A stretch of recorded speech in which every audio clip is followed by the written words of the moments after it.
దీంతో పాటు నడక కూడా కనీసం 30 to 40 మినిట్స్ వాకింగ్ ఉండాలి కొలెస్ట్రాల్ ఎక్కువగా ఉన్న వాళ్ళకి. ఎందుకంటే ఫిజికల్ ఎక్సర్సైజ్ మనకి కొలెస్ట్రాల్ని కంట్రోల్ చేయడానికి చాలా బాగా ఉపయోగపడుతుంది. కాబట్టి కనీసం 30 to 40 మినిట్స్ అనేటివి వాకింగ్ ఉండాలి. ఎనీ ఫిజికల్ ఎక్సర్సైజ్ ఉండొచ్చు. దీంతోపాటు ఫుడ్ అనేది చాలా మెయిన్ ఇంపార్టెంట్. ఎందుకంటే మన బాడీలో కొలెస్ట్రాల్ని కంట్రోల్ చేయడానికి ఫుడ్ అనేది ఇంపార్టెంట్. కాబట్టి ఇప్పుడైతే కొన్ని లిక్విడ్ ఫామ్లో దొరికి మనకు కొలెస్ట్రాల్ని కంట్రోల్ చేయడానికి ఎలాంటి ఫుడ్స్ అవసరమో అవైతే మనం మాట్లాడుకుందాం. సో నిద్ర లేచిన వెంటనే ఒక గోరువెచ్చని వాటర్లో లెమన్ అనేది మనకి సిట్రిక్ యాసిడ్ ఉంటుంది, ప్లస్ వైటమిన్ సి కూడా ఉంటుంది. లెమన్ ప్లస్ అల్లం జ్యూస్, అల్లం ఫ్రెష్గా మనము జింజర్ని కూడా జస్ట్ ఒక చిన్న పీస్ కానీ స్మాష్ చేసి మనము హాట్ వాటర్లో లెమన్తో ప్లస్ జింజర్తో వాటర్ ఎంటీ స్టమక్తో తీసుకోవచ్చు. దీనివల్ల కూడా దీంట్లో మనకి ఏంటంటే యాంటీ ఇన్ఫ్లమేటరీ ప్రాపర్టీస్ ఎక్కువగా ఉంటాయి.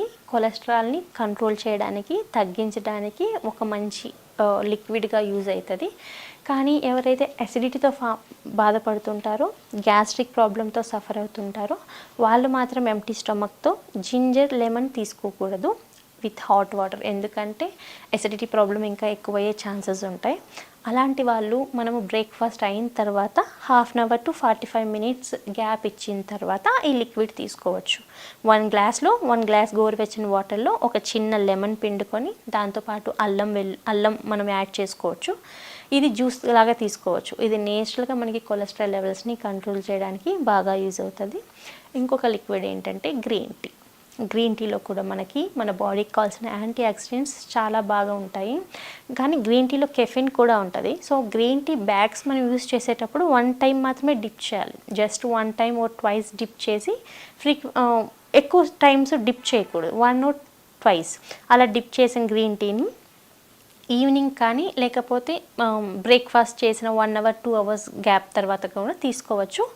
దీనివల్ల కూడా మనకి కొలెస్ట్రాల్ అనేది తగ్గుతుంది, కొలెస్ట్రాల్ని కంట్రోల్ చేసుకోవచ్చు.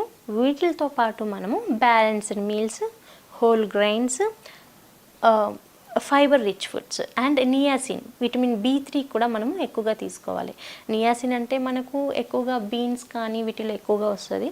బీన్స్ కానీ నట్స్ కానీ వీటిలో విటమిన్ B3 ఎక్కువగా ఉంటుంది. ఫైబర్ అంటే మనకి whole grains, vegetables, green leaf vegetables fibre ఎక్కువగా వస్తుంది. సో ఫైబర్ తీసుకోవడం వల్ల మనం నేచురల్గా మన బాడీలో కొలెస్ట్రాల్ అనేది కంట్రోల్ చేయొచ్చు. అండ్ దీంతోపాటు మనము